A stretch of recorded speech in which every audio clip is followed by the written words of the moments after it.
Next, let's talk about the alert plugin. If you remember back here, we were using the alert function inside of JavaScript to pop up an ugly little dialog. Instead of using that, let's comment that out and show something more interesting on the page. Way up here at the top of our page, just after the page header, let's go ahead and create a new div, and I'm going to give it the class of alert. And in our alert, I'm just going to create a quick paragraph that says, this doesn't work, it's not real. And if we go ahead and look at this on the page, here we can actually see what they call an alert, but it's uncolored by default. So let's go ahead and give it a class that is going to show the kind of alert we want to tell people. In this case, I'll use alert.warning. Again, this tag after alert is one of those standard sets of colors they have in Bootstrap. Primary, success, warning, info. And when we show it now, we'll see that it's just a block that's going to show up on the top of the form. What we'd really like to do is be able to close this so users can see this alert somewhere on their page and then go ahead and close it when the information is no longer needed.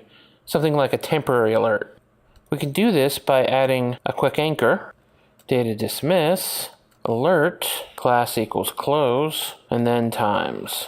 This should look familiar because it's the same sort of thing we had in the modal dialog earlier. The data dismiss should be alert in this case, so it knows to close down the alert that it's in, not the dialog it thinks it's in. If we look at it now, we have that magic X over here like we expected, just like on the other dialog, but when we click it, it'll go ahead and close that alert for us. Alert, close. But we really like to not show the alert initially and only show it after we've done all this submission. So that's pretty easy to do. We just add the collapse here to the class so it doesn't show up at first. And let's give it an ID so that we can actually call it from JavaScript. Over here in JavaScript where we were going to have it closed, we can then just say sent alert.show.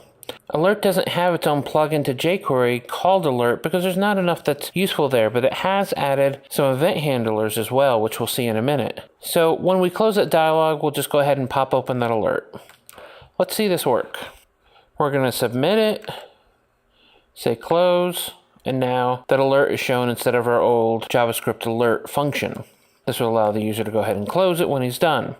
Interestingly though, when you hit submit again and close that, the alert doesn't come back. The reason is a peculiarity in the way that alert works. And that is when we dismiss the alert using this data dismiss alert here, it actually removes this from the DOM. It assumes the alert was a one-time only need. So the solution there is to actually handle the close event on the alert and prevent it from removing it from the DOM. Allow it to hide it, but not remove it from the DOM. So let's go ahead and create a sent alert member. So we're not going to repeat this search of the DOM because that can get expensive. But we also want to go ahead and use the sent alert. So on the sent alert, I'm going to handle an event called close.bs.alert. You'll notice a pattern forming here. It's going to be the type of event we want, BS, as sort of a namespace for Bootstrap, and then the Bootstrap component we're looking at, which is alert in our case. And we want when the user closes that alert, that we're going to be contacted to say the user's tried to close the alert. We can prevent the alert from closing by just saying return false. This will prevent the standard close functionality from actually occurring. It's not going to hide the alert and it's not going to remove it from the DOM, which is the essential part of the problem we're trying to solve here.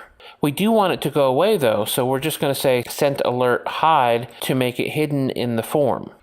If we've done this right, then we can see it show up here the first time. Let's dismiss it, and it should be able to show up here every time. Because we're not using the default behavior, which is just to have dismiss remove it from the DOM, which is actually a good idea in most cases. But if you find yourself with a repeating pattern of having to show the same message multiple times, like we want to here, you're going to want to know how to override that behavior. So next, let's look at the last plugin we want to talk about, and that's the carousel.